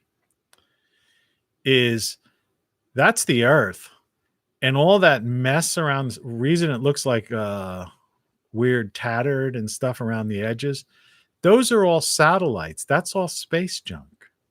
And guys like Elon Musk are putting up thousands more of that stuff. That's what the earth really looks like. So if you were, if we were landing men on the moon today, instead of that classic Apollo picture, right? I don't even know if I think I might have that here too. but I have one of it. I'll just search for it real quick. Apollo. I know it should come up pretty quick.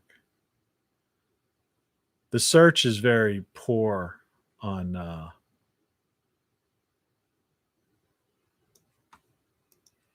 maybe Apollo 13. Let's see. No, sorry. I'm not going to waste your time on that. But so yeah, what happened? So we have a planet filled with space junk that's surrounded with space junk. We're destroying the planet that way. People are pretending there's worried about a Green New Deal, which is CO2, which makes the planet green, increases crop yields, and gives us oxygen that we need to breathe. They have something called social distancing, which is the complete opposite of being social, right? So, in effect, it's basically no fun allowed. The mysteries of the past are being completely hidden by us by these so-called ruling elite, like they refer to themselves as the elite, the ruling elite. Okay. So in effect, no fun allowed. Everything you know is wrong. Okay. And we're moving towards this kind of nonsense.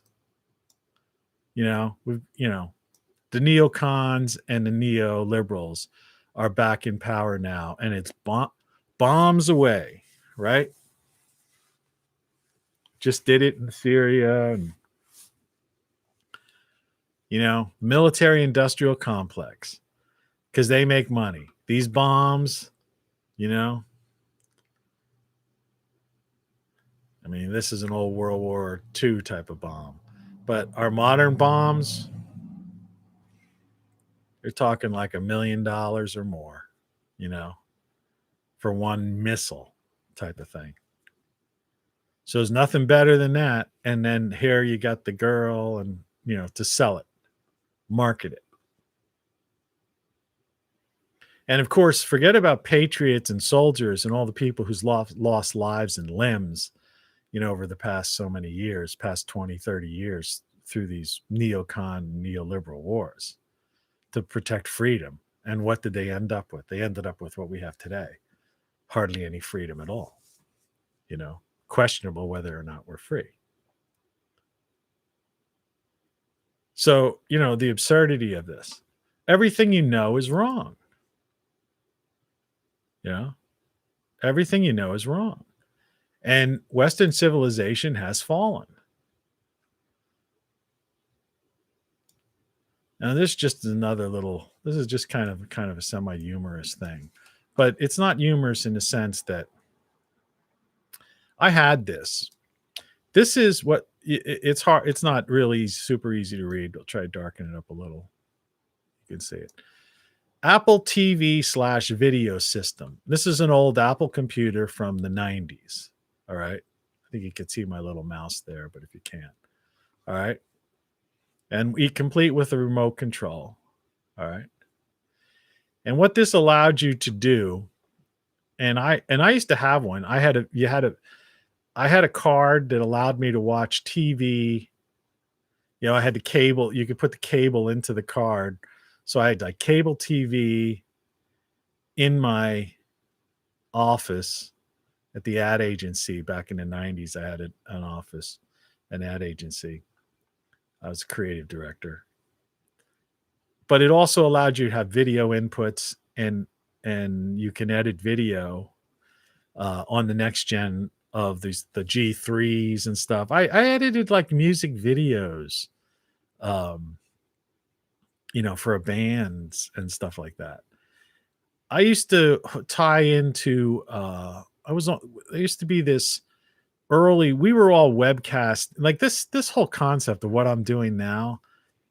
There was like people like us doing this, and we were having multi-participant radio shows, internet radio shows, broadcasts, webcasts, whatever you want to call them, back in the 90s. We were doing all that stuff. And it's funny today, you can't even to do this, would be difficult. There's actually, I had it out and I don't know what I did with it. It's somewhere. But you can't put a card in like a Mac Mini, an Apple iMac, and things like that, right?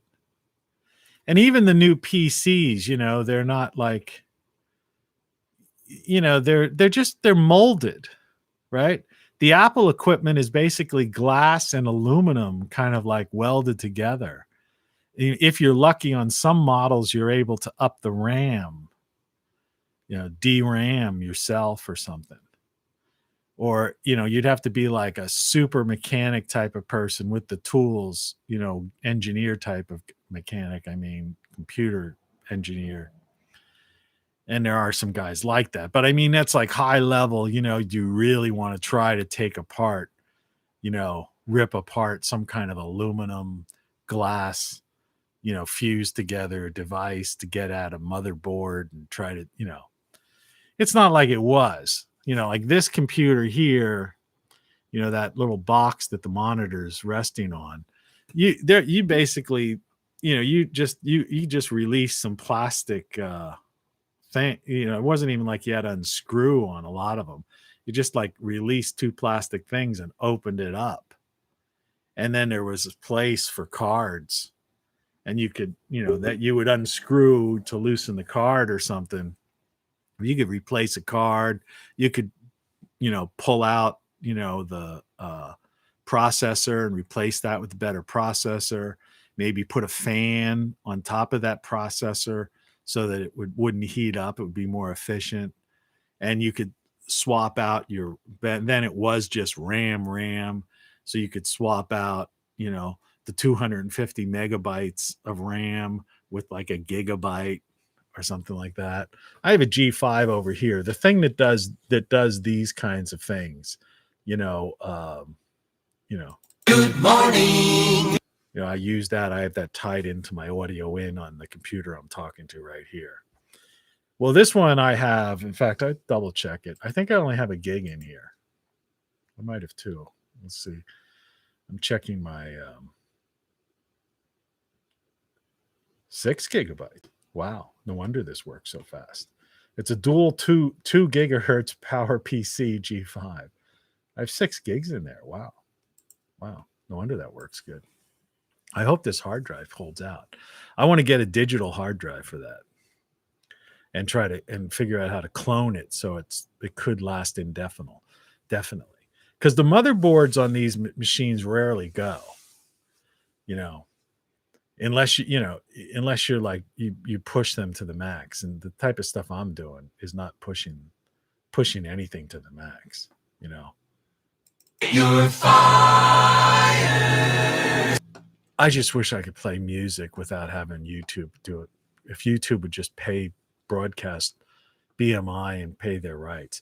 But what I'm trying to say is, look at the 90s. We had these capabilities.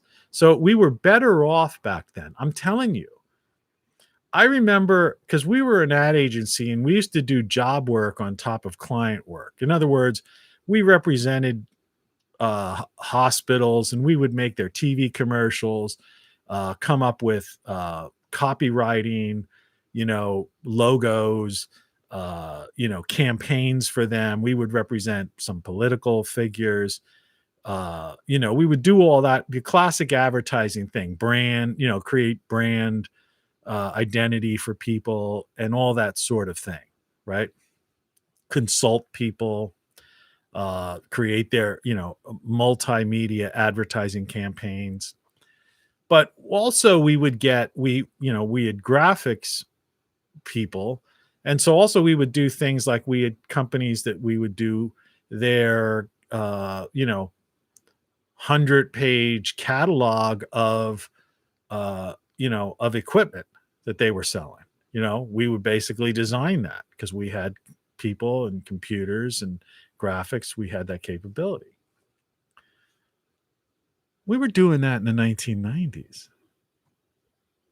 And when I was in LA, you know, I was, I was at a place, I had a partner in a business on Sunset Boulevard for a little while. We turned it into we eventually turned it into what they call a service bureau. So we just let people come in and rent time on a computer. When this thing was just happening. This is like late 80s, early 90s. Okay, right around that time, late 80s. But prior to that, we were doing graphics work in LA, that company. I had an office in the back. I was doing talent management, was involved in movies and different stuff. But I mean, like I say, I've been a guy, I'm all over the place. I do a million things at once.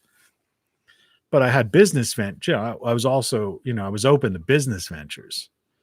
So that didn't, some people do one thing, but yeah, I wore multiple hats at the same time. While I was doing this advertising agency, I was also publishing a dining and entertainment guide. Didn't stop you. You had the equipment, the capabilities, and the staff. So why not do other things? But we were doing these kinds of detailed projects on equipment at the time. Yet today, you can't even do that. Or if you do, the cost of the equipment or these odd cloud services and stuff, Adobe and stuff, it's so cost prohibitive. It's, again, they're trying to centralize everything and just eliminate any kind of, independent. So what do? You move out of the cities. And I don't know if you can grasp this or not. See if I can. Some of these things, it's very hard to. Here we go. So the sharpness is maybe the part of the problem. Didn't realize that. So what you're seeing there, and I think you can see this now, is these are two guys at a bowling alley. All right. Drinking, two guys here. Drinking, this guy's pouring a beer into a glass. This guy has a beer glass in it. And this guy has just thrown a bowling ball down the bowling alley. Right? Bowling. And my thing is that, bowling represents, a simpler time. There aren't many bowling alleys left, unfortunately. And I'm not saying you should go bowling. But the idea, there are things like bowling, is what I'm saying. People have things that they like to do. And when all of this no fun allowed, everything is wrong, wear the muzzle, social distance, trust the FDA that this, everything's going to be fine. My attitude is go bowling. Or you do what I do. I spent time just fiddling out in my yard and my garden and in my little workshop. I have a detached garage. It's kind of like a pseudo workshop because I got rid of my car. I don't need it. I want to save my, simplify your life, cut your costs by a quarter, a fifth, or an eighth by just moving to the outskirts of town, But, bowl. Or do something, I don't know what, whatever turns you on. Listen to music, you name it, But you're not going to be able to see this one, I don't think, even if I bring the sharpness down now that I've rediscovered this thing. But for my sake, that's not helping me with the sharpness. And what this is I'm just going to read this off because this is something important. Because we talked about how millions of people are dying from diseases that probably, if we had the same approach and focus as the high profit focuses of these science fiction and scientists of the past focused on, that brought forth, this device from this device, that we wouldn't be having millions of people dying. And even now, considering that we don't know what is what, we get different stories from different people constantly. And we still have the FDA and the CDC out there telling us things, but they contradict themselves constantly.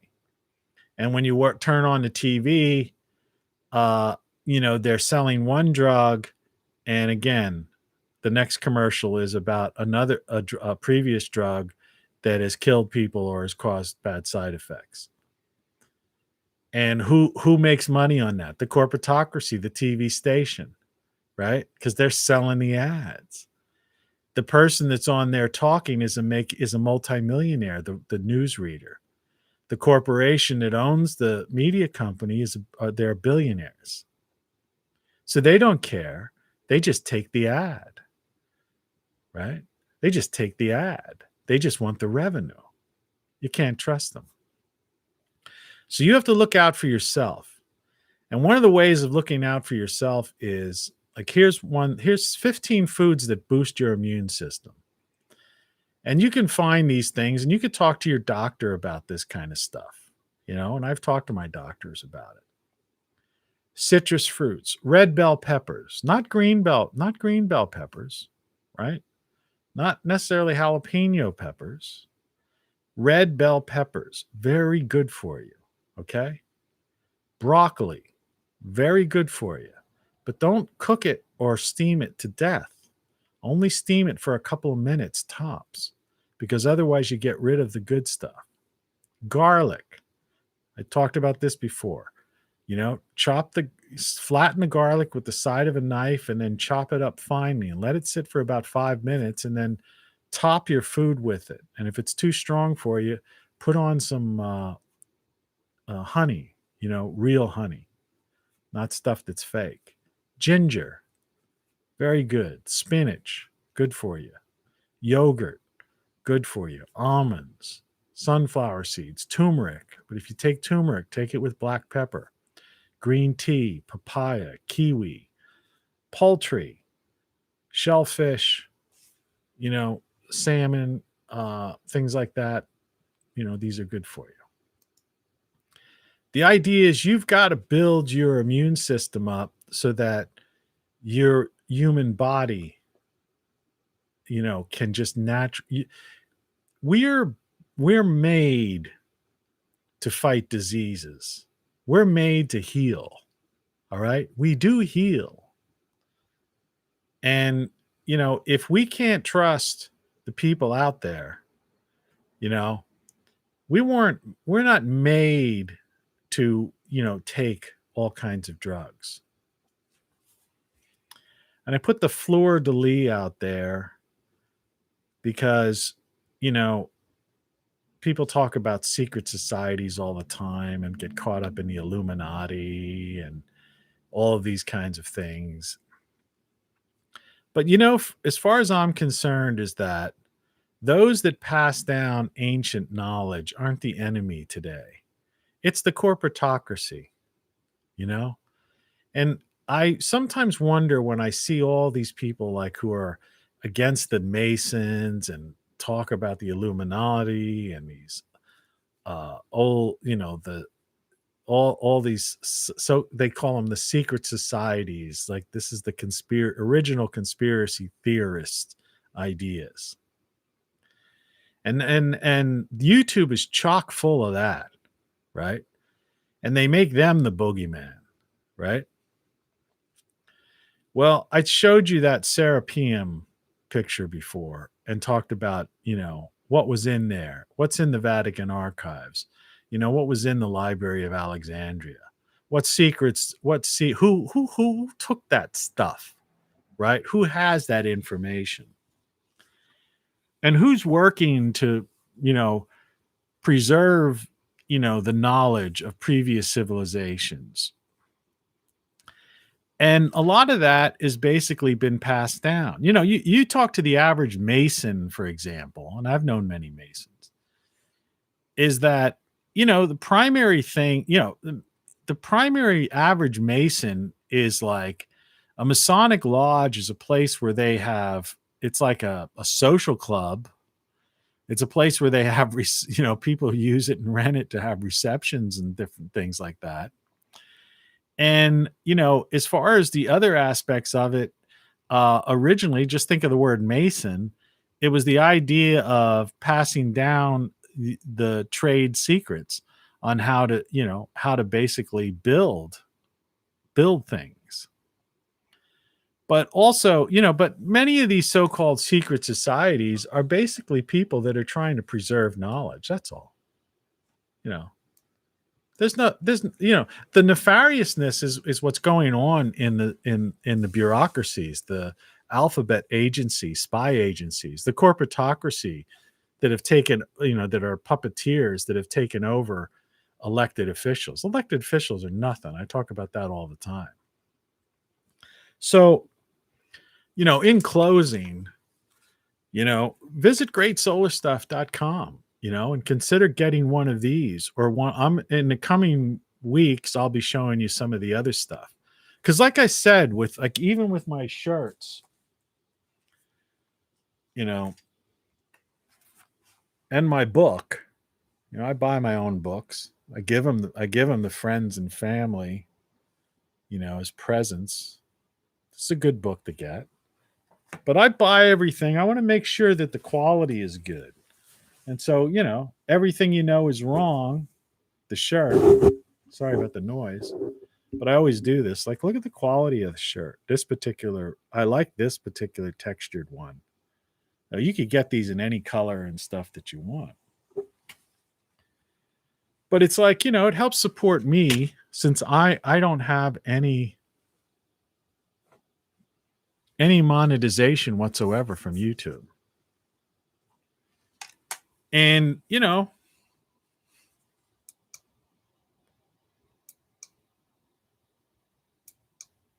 bright that damn thing is. Jesus Christ. To 20 miles an hour with gusts up to 30 miles an hour. Get something like this that you can use in an emergency. They have solar panels that'll charge your cell phone. They've got these portable power packs. It's all on greatsolarstuff.com. I have it. I've shown it to you before. Here's the logo. The links below, if you look at, show more, you'll see that, you'll see the, I'll be showing you one. I'm going to be ordering one of these. I'm waiting for my 1,400. If you're smart with your $1,400, you'll get yourself one of these. And this particular device, you can actually plug something into it as well as USBs. But you can literally like plug a thing into. And depending on what you get, these things aren't cheap. They start at a couple $100 and go up. It depends on how many watts you've got. But you can charge this by just plugging it in your wall. And if the power goes out or something like that, or you want to take it with you somewhere, you just pull it out and you're ready to go. And you've got hours and hours of power that you could plug something into or recharge, use your laptops. Chances are the internet connection, if you've got a mode, the wire coming into your house, is going to probably still be active. It's just that the power of the modem is going to go out. So you want one of these things that has a few plug-in jacks on it to plug in your modem and your laptop or your desktop, and be charging your cell phone at the same time while in a power out situation. And this is the kind of stuff I have at greatsolarstuff.com. It's not a lot of stuff there. And, I recommend you do that. So we're past the 2-hour point, so I don't want to go much further than that. So as always, Good morning. Have a good morning. Have a great morning. Have a great Saturday. It's a sunny day here. Like I said, I don't believe I said today for new people. I'm in the mid-Atlantic states on the eastern sea, side, and it's the weather here is going to get, we're shifting back into cool cool weather and below freezing nights, which I'm not looking forward to because I really I really spend the better time of my the best time of the year for me is the summer, spring and summer. I like the sun. I like to go outside. I like to garden. I grow most of my